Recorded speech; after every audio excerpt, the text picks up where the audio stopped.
Hello बच्चों। आइए हम बात करते हैं बोरान फैमिली के बारे में। बोरान फैमिली में आपको क्या क्या स्टडी करना है, ठीक है। तो बोरान फैमिली में सबसे पहले ये देख लो कि बोरान फैमिली में सबसे पहला मेंबर जो होता है वो बोरान होता है। और बोरान के बाद बोरान, एल्युमिनियम, गैलियम, इंडियम और थैलियम, ये जो आपका 1 2 3 4 5 एलिमेंट आपका यहाँ पर होता है, ठीक है। यहाँ पे जो होगा वो आपका 5 एलिमेंट यहाँ पर बिलोंग करता है।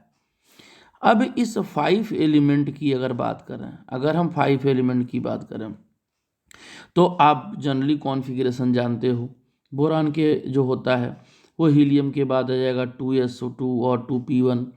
एल्युमिनियम का बेटा जो होगा वो 3s2 और 3p1 होगा। गैलियम का होगा 3d10। मतलब ये सारी बातें मैं आपको आर्गन के बाद बता रहा हूँ। आर्गन के बाद जो है 3d10, 4s2 और 4p1। फिर इंडियम में आ जाओ, 49 एटॉमिक नंबर है, तो क्रिप्टन के बाद 3d10, 5s2 और 5p1 हो जाएगा।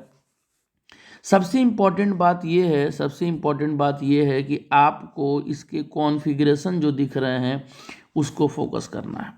कहाँ से डी ब्लॉक, डी सबसेल का आना स्टार्ट हो रहा है? गैलियम से। गैलियम, इंडियम और थैलियम में, यानी यहाँ पे जो है 4d आ रहा है। यहाँ पे जो है ये जो 3d आ रहा है गैलियम में, और यहाँ जो आ रहा है बेटा वो 4f आ रहा है और 5d आ रहा है। तो इनके आने की वजह से 3d, 4d और 5d के आने की वजह से कुछ इनकी प्रॉपर्टी में डिस्टरबेंस होगा, प्रॉपर्टी इनकी इर्रेगुलर होगी। तो वो कौन सी प्रॉपर्टी इरेगुलर होगी वो हम लोग आगे बात करेंगे, ठीक है। दूसरी बात आपको बता दूं कि जो बोरान होता है उनकी जो आइसोटॉप्स होते हैं वो दो आइसोटॉप्स में देखने को मिलता है। एक B10 होता है और एक B11 होता है। B10 जो होता है ना वो 19% मिलता है नेचर में, और B11 जो होता है वो ना 81% मिलता है ना। तो ये आपको डायरेक्ट याद रखना होगा कि इसकी कितने आइसोटॉप्स हैं। अच्छा, एल्युमिनियम जो होता है वो मोस्ट एबंडेंट एलिमेंट होता है। सबसे ज़्यादा जो होता है वो ऑक्सीजन होता है। ऑक्सीजन 45.5% मिल जाता है। दूसरी बात करते हैं सिलिकॉन में। सिलिकॉन में 27.7% है। और सबसे इन तीनों में सबसे कम कौन सा होगा? एल्युमिनियम, जो 8.3% होता है। तो अगर हम बात करें तो कह सकते हैं कि ऑक्सीजन सबसे ज़्यादा मिलेगा सिलिकॉन, और सबसे कम जो इन तीनों में मिलेगा वो क्या मिलेगा? एल्युमिनियम आपको मिल जाएगा, है ना। तो ये रहा आपका इलेक्ट्रॉनिक कॉन्फ़िगरेशन, और कौन सबसे ज़्यादा मिलता है, बोरान के आइसोटॉप्स क्या हैं।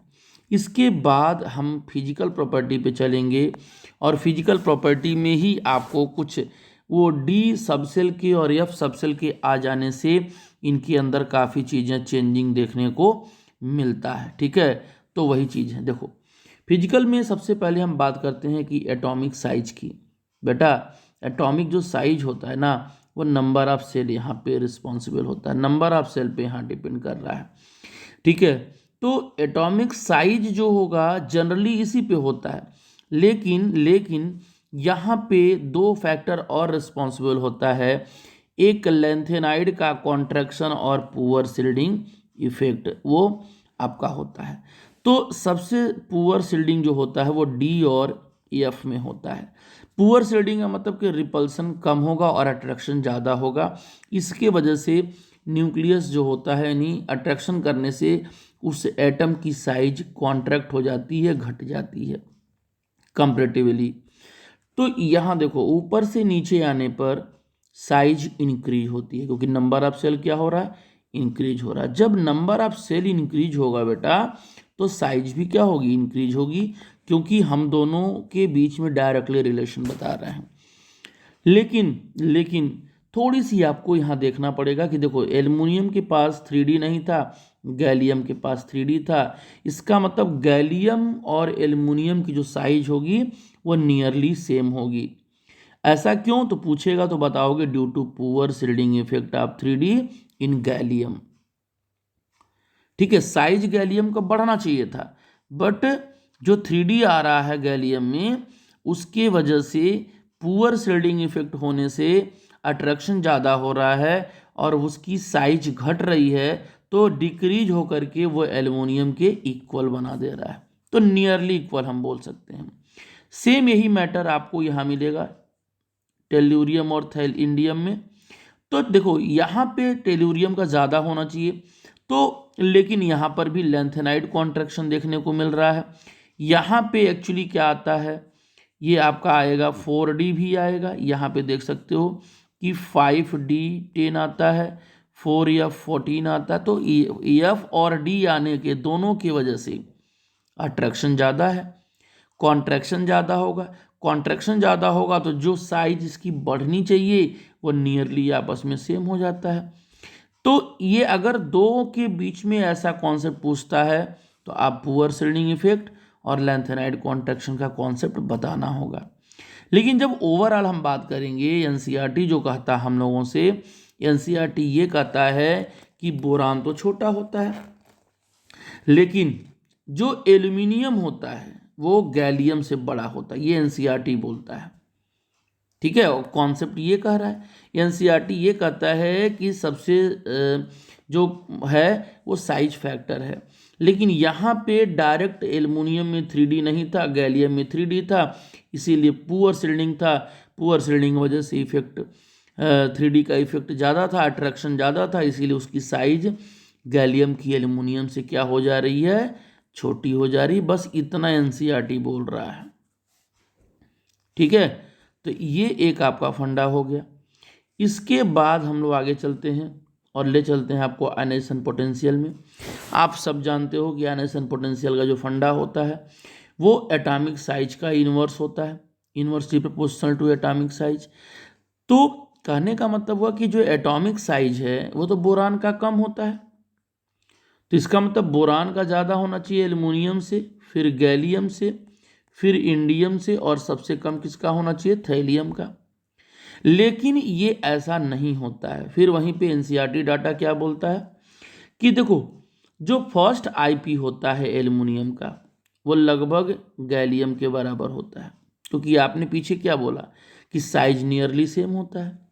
वही जो फर्स्ट आईपी ऑफ इंडियम की बात करो यहाँ पर, तो वो टेल्यूरियम के बराबर। क्यों? क्योंकि साइज फैक्टर सिमिलर होता है, due to poor shading effect और due to shading effect, due to lanthanide contraction. तो इसके अंदर क्या देखने को मिल जाएगा, आयनेशन एनर्जी बोरान का ज़्यादा होगा, छोटा साइज है, कोई बात नहीं है।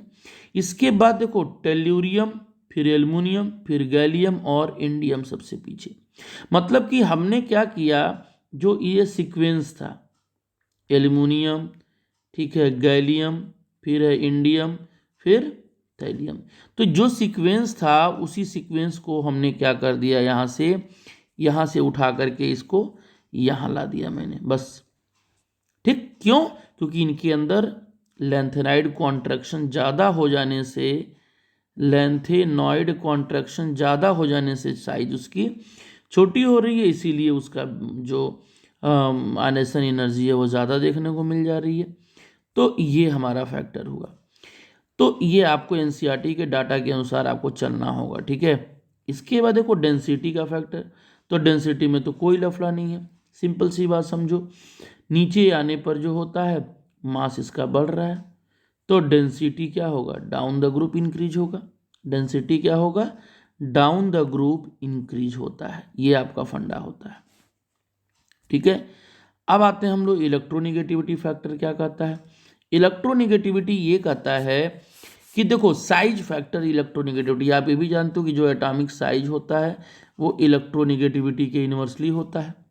तो यहाँ पे इलेक्ट्रोनिगेटिविटी के लिए सिर्फ साइज के लिए हम देख रहे हैं। तो यहाँ आप देख लीजिए एनसीईआरटी डाटा कहता है कि बोरान की इलेक्ट्रोनिगेटिविटी ज़्यादा होगी टेल्यूरियम से, फिर इंडियम से, फिर गैलियम से और एल्युमिनियम से। ठीक है, क्योंकि देखो याद करो, ये इन दोनों में अगर हम बात करते हैं, अगर हम लोग इन दोनों में बात करते हैं, तो आपको मैंने क्या बताया था, इन दोनों की बात करो। इन दोनों में गैलियम की साइज कम थी और एल्युमिनियम की ज़्यादा थी। तो जब साइज इसकी कम थी तो इसकी इलेक्ट्रोनिगेटिविटी ज़्यादा होगी, तो वही यहाँ पे देखो मिल गया। अब यहाँ पे आ जाओ, इन दोनों में जो साइज फैक्टर हम लोगों ने बात किया था, तो साइज किसका छोटा था?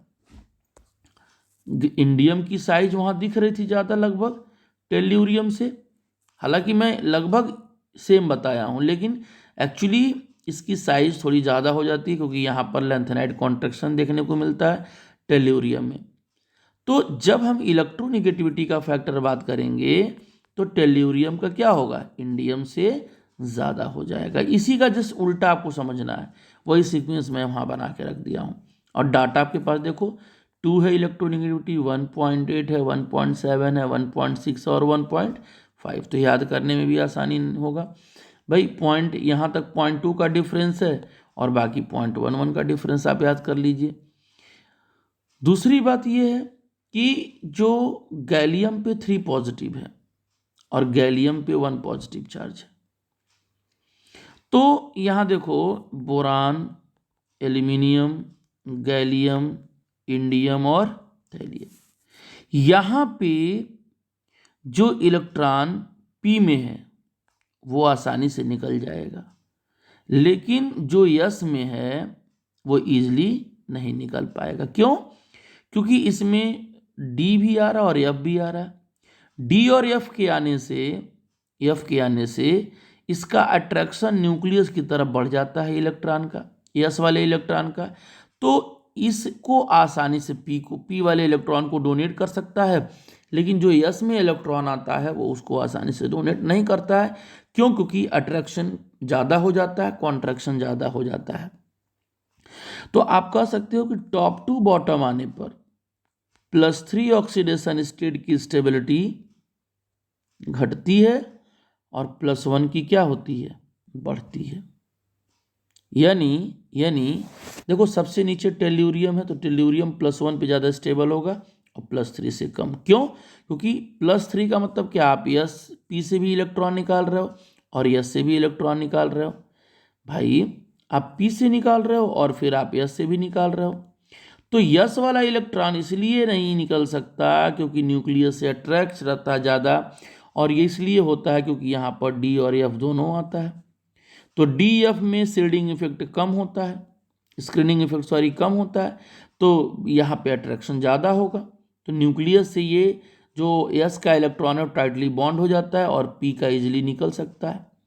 इसीलिए कहा जा रहा है कि जो टेल्यूरियम है वो +1 पे ज़्यादा स्टेबल होता है और +3 पे कम स्टेबल होता है।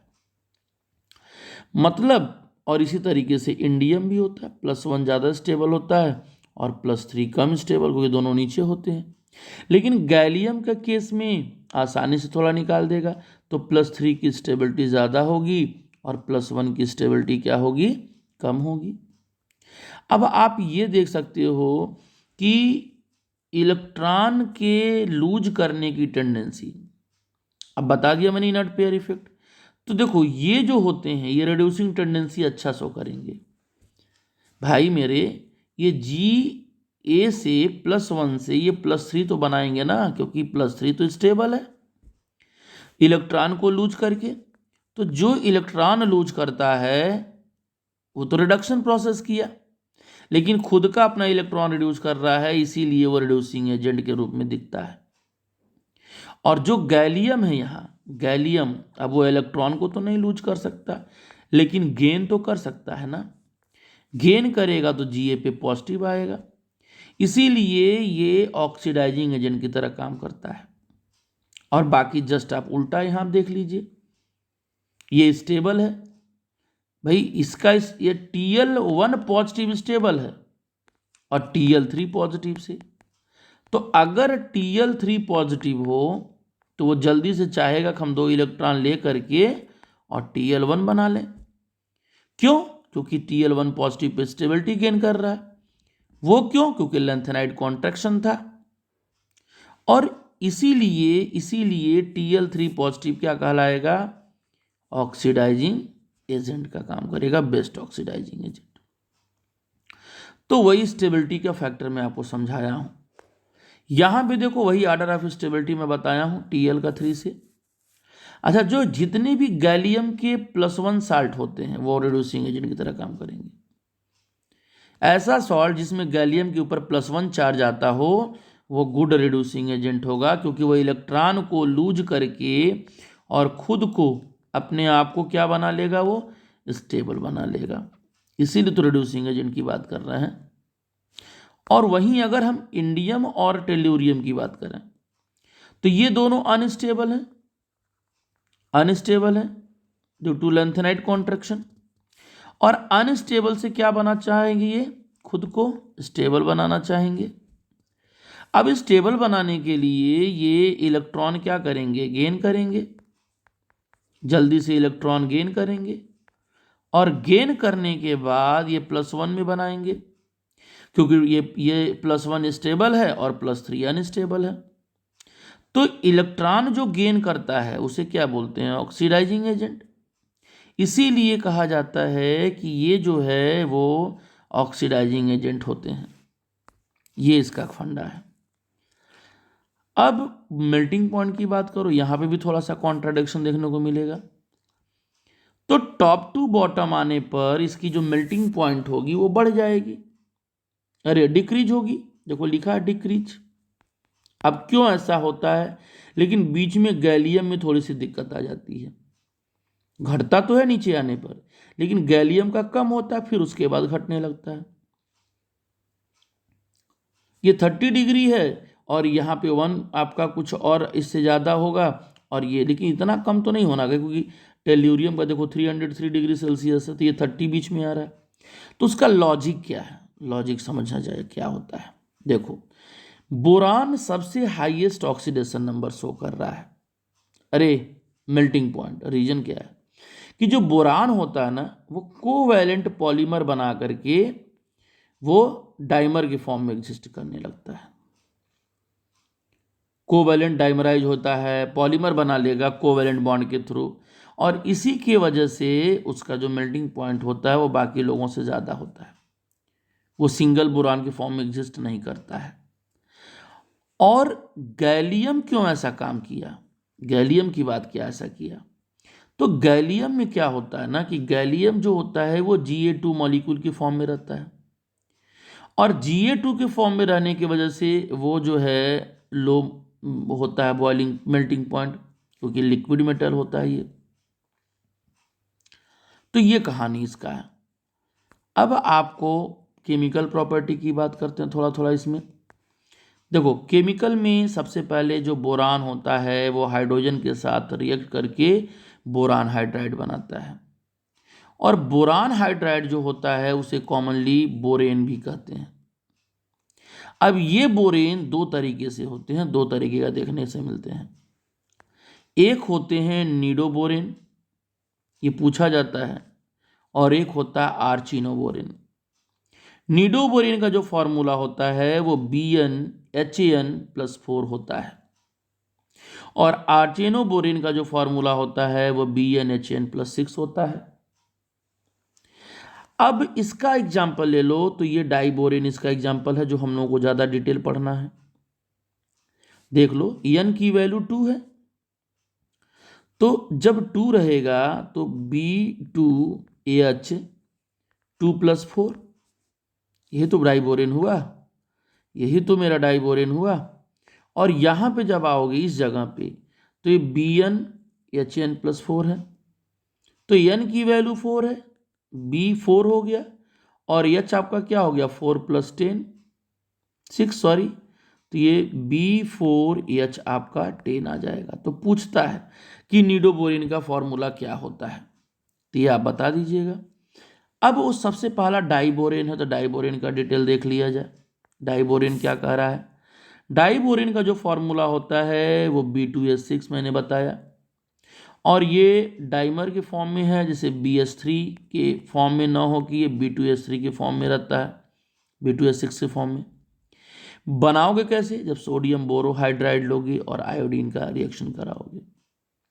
तो देखो, हमको 2 बोरान यहाँ से ले लेना है, और 4 2 जा 8 हाइड्रोजन है, तो यहाँ 6 हाइड्रोजन मिल गया।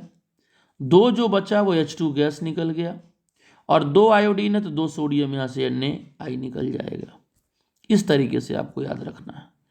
अब इंडस्ट्रियल मेथड कैसे होता है, BF3 आप जान रहे हो, लिथियम हाइड्राइड जान रहे हो, कुछ करना ही नहीं है। लिथियम को फ्लोराइड के साथ उठा ले जाओ और B को H के साथ हाई टेम्परेचर पे, तो B2S6 और लिथियम फ्लोराइड मिलेगा। सेम यही चीज NCERT वाला क्या बोलता है, कहता है कि लिथियम की जगह सोडियम ले लिया जाए, तो सब कुछ वही होगा, बस क्या होगा, लिथियम की जगह क्या आ जाएगा, सोडियम फ्लोराइड आ जाएगा। ये NCERT का रिएक्शन है। सेम इसी तरीके से एक और रिड्यूसिंग एजेंट होता है लिथियम एल्युमिनियम हाइड्राइड। ये हाइड्राइड H निगेटिव देता है, ये आपको H निगेटिव देता है, आगे बताऊंगा मैं आपको। तो बोरान ट्राइक्लोराइड जब इसके साथ रिएक्शन करेगा तो ये एल्युमिनियम हाइड्राइड जो लिथियम का है वो बोरान को हाइड्रोजन प्रोवाइड करेगा और B2S6 बनाएगा। LiCl अलग निकल जाएगा और AlCl3 अलग निकल जाएगा। आपको ऐसे याद रखना पड़ेगा कि B को ये हाइड्रोजन हाइड्राइड देगा और जब ये हाइड्राइड देगा तो B2S6 का फॉर्मेशन हो जाएगा। और वही सेम काम NCERT क्या किया है कि BCl3 के जगह BF3 ले लिया, बाकी वही बनेगा और AlIF बनेगा, AlF3 बन जाएगा। BCl3 अगर H2 के साथ रिएक्शन करते हो इलेक्ट्रिक डिस्चार्ज प्रोवाइड करके, तो ये B2S6 का फॉर्मेशन करेगा। बैलेंस कर सकते हो, यहाँ पे ये 2 ले लो यहाँ पे और यहाँ पे 3 ले लो, तो यहाँ पे तुम्हारा B2S6 बना रहा है, ठीक है, और यहाँ 3 2 जा 6 आ रहा है। ये 3 2 जा 6 नहीं, बैलेंसिंग थोड़ा सा आपको अलग से करना पड़ेगा। देखो ध्यान से, यहाँ पे B आपका 2 है, यहाँ 2 देख लो, तो अगर मैं यहाँ 2 लिख दूँ तो B2 हो जाएगा। और यहाँ पे 3 2 जा 6 क्लोरीन है तो 6 क्लोरीन यहाँ लिख दो। अब हमारे पास 6 हाइड्रोजन तो 6 2 जा 12 हो जाएगा। तो इस तरीके से बैलेंसिंग करना होगा आपको। अब ये लिथियम एल्युमिनियम हाइड्राइड जो है कैसे H को देता है, actually lithium aluminium hydride AlH4 negative के फॉर्म में मिलता है। ये अपना एक हाइड्रोजन इसको देगा और ये बना कैसे, जब लिथियम हाइड्राइड एल्युमिनियम हाइड्राइड से मिलता है तो यही बनाता है। एक्चुअली लिथियम हाइड्राइड जो होता है वो लुईस बेस होता है और जो एल्युमिनियम हाइड्राइड देख लो, एल्युमिनियम के पास 3 इलेक्ट्रॉन था तो 3 इलेक्ट्रॉन ने 6 बॉन्ड बना लिया, इलेक्ट्रॉन की कमी है। और लिथियम के पास 3 इलेक्ट्रॉन तो 1 बॉन्ड बना लिया, 1 बचा हुआ है, इसीलिए बेस की तरह काम कर रहा है। इसका हाइब्रिडाइजेशन sp3 होता है, टेट्राहेड्र देखो यहाँ पर 1 सिग्मा 1 सिग्मा 1 सिग्मा, और ये भी आपका वही सिग्मा काम कर रहा है, तो ये sp3 और ये sp3 है तो ज्योमेट्री क्या है इसका, टेट्राहेड्रल हो रहा है। तो ये आपका एक कॉन्सेप्ट हुआ। अच्छा, कभी पूछ देता है कि B2S6 का स्ट्रक्चर बताइए, तो देखो हम इसको फिर से समझा रहे हैं, आप इसको ध्यान से समझिए। डायग्राम, यहां पे आप BH3 लेते हो तो BH3 कुछ ऐसे बॉन्ड बनाएगा और सेम एक और BH3 आपको नीचे ऐसे दिखा दो, H और H। अब इसका जो एक इलेक्ट्रॉन है वो इसके साथ अटैच दिखाएगा, 2 इलेक्ट्रॉन का बॉन्डिंग, इधर भी एक इलेक्ट्रॉन इधर भी एक इलेक्ट्रॉन, और इधर भी एक बॉन्ड बनाएगा, इधर एक इलेक्ट्रॉन इधर एक इलेक्ट्रॉन। यानी हाइड्रोजन के जो 2 इलेक्ट्रॉन हैं वो कुछ इस तरीके से बॉन्डिंग जनरेट करते हैं, इस तरीके से। तो एक बोरान के बीच, 2 बोरान के बीच में एक हाइड्रोजन ऊपर है और एक हाइड्रोजन के पास 2 इलेक्ट्रॉन, एक इधर और एक इधर में दिखा रहा हूं। तो वही चीज है, इसे ये एक तरह से क्या कहलाता है, इसको हम बनाना बॉन्ड के नाम से जानते हैं, बनाना बॉन्ड के नाम से जानते हैं। ये देखो, इधर एक इलेक्ट्रॉन हाइड्रोजन का, एक इलेक्ट्रॉन इधर, और ये बोरान हाइड्रोजन और बोरान हुआ, तो ये 3 एटम बिलोंग कर रहे हैं एक दूसरे से। इसका मतलब ये जो बॉन्ड है वो बनाना की तरह, इसलिए बनाना बॉन्ड कहा गया। 3 एटम, 2 बोरान और 1 हाइड्रोजन, तो 3 सेंटर्ड हुआ। और 2 इलेक्ट्रॉन है, तो 2 इलेक्ट्रॉन कैसे आप दिखाओगे? तो 2 इलेक्ट्रॉन हाइड्रोजन का, एक इधर इलेक्ट्रॉन, एक इधर इलेक्ट्रॉन, इसको कहते हैं 3s2 इलेक्ट्रॉन सेंटर। और ये चूंकि इलेक्ट्रॉन डिफिशियंट सेंटर होता है, इलेक्ट्रॉन डिफिशियंट होता है। अब तुमसे पूछेगा कि इसमें देखो ये वाला बॉन्ड आपका टर्मिनल बॉन्ड होता है, ये भी आपका टर्मिनल होता है, ये आपका टर्मिनल होता है, ये आपका टर्मिनल होता है। तो 4 टर्मिनल हाइड्रोजन आपके पास है, और एक हाइड्रोजन आपका ये ब्रिज हाइड्रोजन है, क्योंकि ब्रिज की तरह जुटा हुआ है, एक पुल की तरह समझो ऐसे। तो 2 आपका ब्रिज हाइड्रोजन है, ठीक। अच्छा, पूछ सकता है कि इसका बॉन्ड लेंथ और इसके बॉन्ड लेंथ में कौन बड़ा होता है, तो बताना ये BH बॉन्ड जो ब्रिज वाला है वो ज़्यादा होता है AX वाले से, बाहर वाले से, ब्रिज वाले से। अब इसमें एक चीज और पूछता है कि कितने बॉन्ड BB बॉन्ड होते हैं, तो बताओगे कोई भी BB बॉन्ड इसमें प्रेजेंट नहीं होता है। 4 हाइड्रोजन हमारा टर्मिनल है और 2 हाइड्रोजन हमारा क्या है? ब्रिज है, देख सकते हो। ये हाइड्रोजन टर्मिनल है, ये हाइड्रोजन टर्मिनल, ये हाइड्रोजन टर्मिनल, टर्मिनल मतलब किनारे वाला, साइड वाला देखो ये है, और ये बीच वाला ब्रिज है। तो ये जूट है, कनेक्टेड है, ये फ्री तो है नहीं, लेकिन ये क्या है? चारों फ्री है। तो रिएक्शन यही लोग करेंगे जो टर्मिनल पे प्रेजेंट है, ब्रिज वाला नहीं करेगा। Only terminal hydrogen will react, bridge hydrogen will not react. कैसे देखा जाए इसको, समझो। B2S6 है और हम चाह रहे हैं कि 6 ठो मिथाइल ग्रुप लाएं और 6 हाइड्रोजन बाहर भगा दें, तो ऐसा नहीं होगा। सिर्फ मैंने क्या सिखाया कि सिर्फ साइड वाला जा सकता है। जैसे ये देखो, इसमें से ऐसे समझो AH B AH AH AH B और इधर AH, तो ये चारों रिएक्शन करेंगे, लेकिन ये बीच वाला रिएक्शन नहीं करेगा क्योंकि वो दोनों तरफ से ज्वाइंट है, फ्री नहीं है। तो देखो, 6 में से 2 रहने दो और 4 को मिथाइल से अटैच कर दो, 4 हाइड्रोजन निकाल दो टर्मिनल वाला। तो देखो यहाँ जहाँ 4 जो हाइड्रोजन था मेरा, सॉरी 1 मिनट, यहाँ जो 4 हाइड्रोजन था मेरा, वो चारों हाइड्रोजन क्या हो गया? यहाँ देखो 1 2 3 4, ये चारों आ गया मेरा, और उन्हीं 4 हाइड्रोजन को मैंने हटाया था।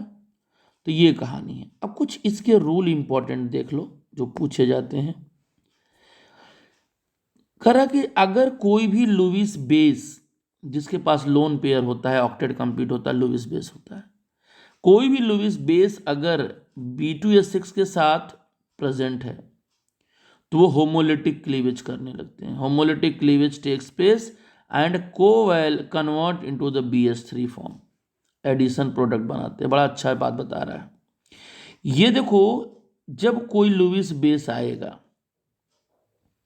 कोई भी लुईस बेस अपना इलेक्ट्रॉन देगा, तो ये जो B2S6 है, जो B2S6 है, यहाँ देखो HH और यहाँ H और ये HH, तो ये टूटेगा इक्वल फॉर्म पार्ट में, ये कुछ इस तरीके से टूटेगा। देखो इधर भी BH3, इधर भी BH3, और फिर उस लुईस बेस के साथ, चूंकि इलेक्ट्रॉन डिफिशियंट है ये भाई मेरे, BH3 तो इलेक्ट्रॉन डिफिशियंट है क्योंकि बोरान के पास 3 इलेक्ट्रॉन था, तीनों बॉन्ड बना लिया H के साथ, तो इलेक्ट्रॉन क्या कहलाएगा? ये डिफिशियंट कहलाएगा बेटा।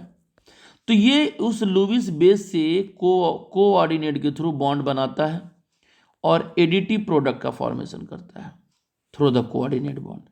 वही मैं बोल रहा हूँ। तो ये जब भी किसी लुईस बेस के कांटेक्ट में आएगा B2S6, तो BH3 में टूट जाएगा और फिर वो लुईस बेस इसके साथ बॉन्ड बना लेगा। कहने का मतलब यही है, तो ये ध्यान देना। जैसे एग्जाम्पल के तौर पे समझो, यहाँ B2S6 है, ये कार्बोनिल है, कार्बोनिल इलेक्ट्रॉन देता है, लिगेंड भी होता है, सेकेंड ईयर में पढ़ा जाता है। तो ये कार्बोनिल अपना इलेक्ट्रॉन BH3 को दे करके और यहाँ पे एडक्ट प्रोडक्ट बना लेता है, एडक्ट प्रोडक्ट का फॉर्मेशन कर लेता है। ठीक है, तो ये कहानी। अब एक बहुत इंपॉर्टेंट पूछा जाता है इनऑर्गेनिक बेंजीन के बारे में। तो एक्चुअली आगे मैं रिएक्शन बताऊंगा इसका। इसका इनऑर्गेनिक बेंजीन होता है, फार्मूला भाई ऑर्गेनिक का क्या होता है, C6H6 होता है। यहाँ पे B3N3 और S6 होगा, माने B और N मिल करके बोरान नाइट्राइड मिल करके हाइड्राइड के साथ मिल करके वो इनऑर्गेनिक बेंजीन बना लेता है। तो इनऑर्गेनिक बेंजीन कैसे बनाया जाता है मैं आपको सिखा रहा हूँ। ये बना हुआ है, देखो ऐसे B लिखो, N लिखो, B लिखो, N लिखो, ठीक है, N लिखो, B अल्टरनेट और सबको बॉन्ड से जोड़ दो। सबको एक एक हाइड्रोजन प्रोवाइड कर दो, जितने के पास था सबको दे दो। और नाइट्रोजन के पास लोन पेयर होता है भाई, 5 इलेक्ट्रॉन होता है ना बैलेंस सेल में, तो वो नाइट्रोजन अपना इलेक्ट्रॉन बोरान को देता है, देखो ऐसे। और अगर कोऑर्डिनेट बॉन्ड को हटाते हो तो देने वाले को पॉजिटिव, लेने वाले को निगेटिव बनाते हो। इसका मतलब क्या कि कोऑर्डिनेट बॉन्ड अगर हटाना चाहोगे तो मैं एक यहाँ बता दे रहा हूँ, बाकी आप समझ लीजिएगा। इस नाइट्रोजन पे पॉजिटिव आएगा और बोरान पे क्या आएगा, निगेटिव आ जाएगा, ठीक है। इसका मतलब ये पोलर नेचर का है, ये जो बॉन्ड है आपका ये क्या है, पोलर नेचर का है।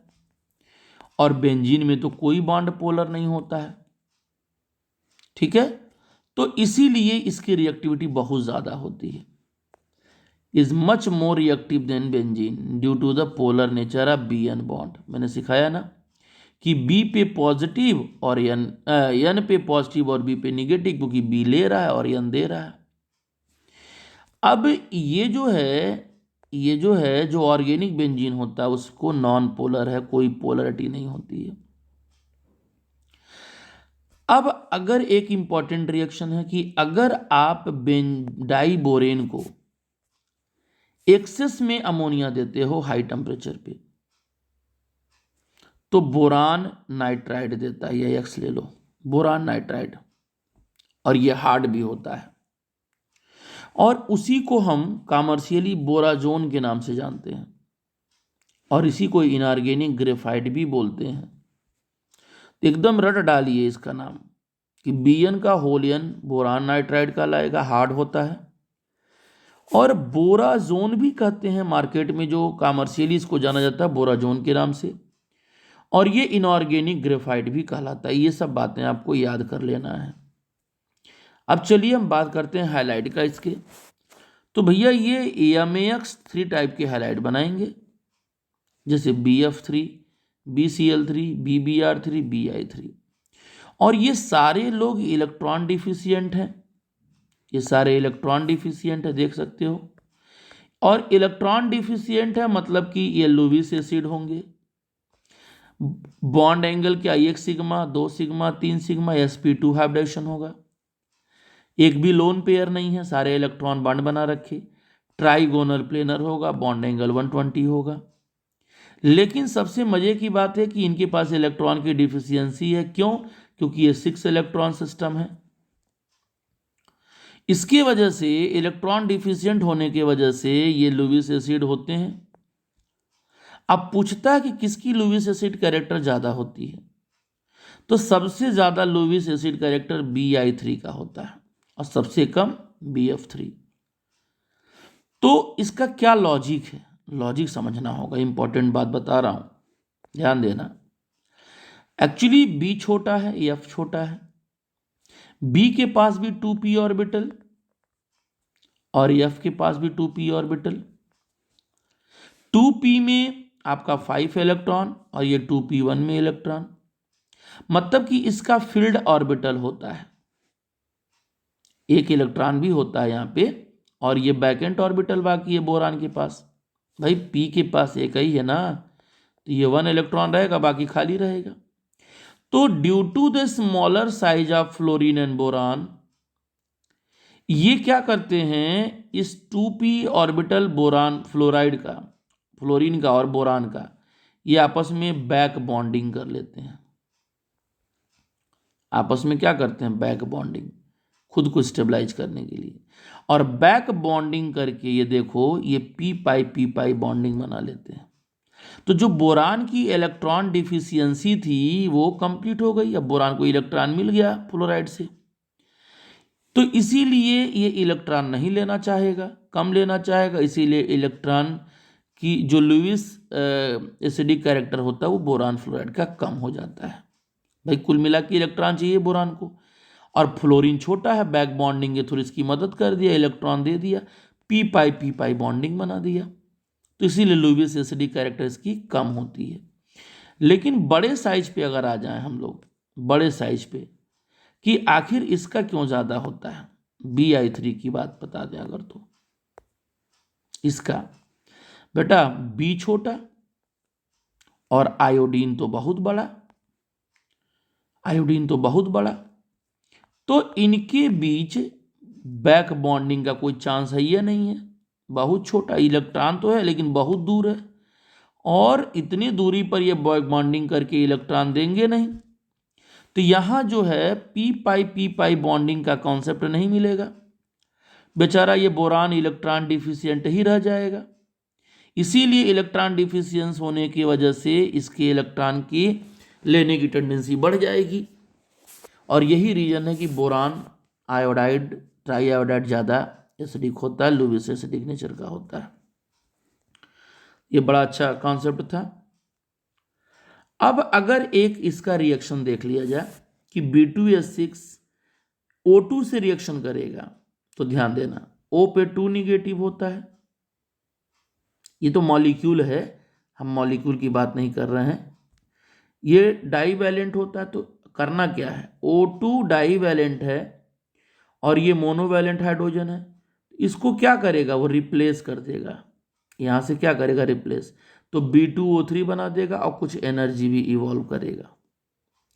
पानी में डाला जाएगा तो H3BO3 बनाएगा, H2 गैस इवॉल्व करेगा, ठीक है। अमोनिया में मैं पहले ही आपको रिएक्शन बता चुका हूं कि अगर एक्सेस अमोनिया दोगे लोअर टेम्परेचर पे, तब तो हाइड्रेटेड डाइबोरेन देगा, डाई एमीन डाइबो ये देगा, B2S6 2NH3 दे देगा। लेकिन टेम्परेचर ज़्यादा दोगे तो BN बनाएगा, BN का होल N, जैसे इनऑर्गेनिक ग्रेफाइट मैंने आपको पीछे बताया। और अगर 1:2 के रेशियो में, यानी 1 ये और अमोनिया 2 लेते हो, 1:2 का रेशियो, तो ये आपको इनऑर्गेनिक बेंजीन, जो पीछे मैंने आपको स्ट्रक्चर बताया है बोराजीन, वो आपका फॉर्मेशन करेगा, ठीक है। कुछ रिएक्शन है कैसे ये होते हैं, देखो ये डाइबोरेन है, 2 अमोनिया है, तो ये क्या करते हैं, ये बेस हैं और ये एसिड है, तो ये यहां से तोड़ेगा, एक अमोनिया यहां से अटैक करेगा और एक अमोनिया यहां से करके ये BH2 और ये NH3 का होल 4 बनाएगा, BH2 और NH3 का आपका होल 4 बनाएगा, यहां देख सकते हो ये BH2 NH3, 2 हम अमोनिया लिए तो 2 ले लेना, यहाँ ये पॉजिटिव होगा और BH4 जो होगा यहाँ पर, ये वाला पूरा का पूरा वो निगेटिव में आ जाएगा। और वही बात अगर हम 3 डिग्री एमीन से लें, तो चूंकि ये छोटा सा ग्रुप है तो एक ही तरफ से अटैक कर सकता है, ये बड़ा है बल्कियर है, तो ये होमोलिसिस बराबर तोड़ेगा BH3 के फॉर्म में। भाई R3 3 बार है ना, N के साथ, N के साथ R 3 बार है, तो ये बड़ा ग्रुप होगा ना, तो एक पीछे से अटैक करेगा, हिंड्रेंस ना हो, और एक यहां से अटैक करेगा, तो ये बनाएगा 2BH3R3N, एक कंपाउंड बना लेगा। तो ये आपका रहा, तो ये रहा आपका बोरान फैमिली का लेक्चर 1, और इसके बाद जो लेक्चर आपको देंगे उसमें आपको इम्पॉर्टेंट कंपाउंड जो पूछा जाता है उसके बारे में बताएंगे। एक लेक्चर का और आपका ये चैप्टर बचा हुआ है, उसी चैप्टर में आपको इसको मैं कंप्लीट कर लूँगा, ठीक है। तो ये रहा आपका बोरान फैमिली।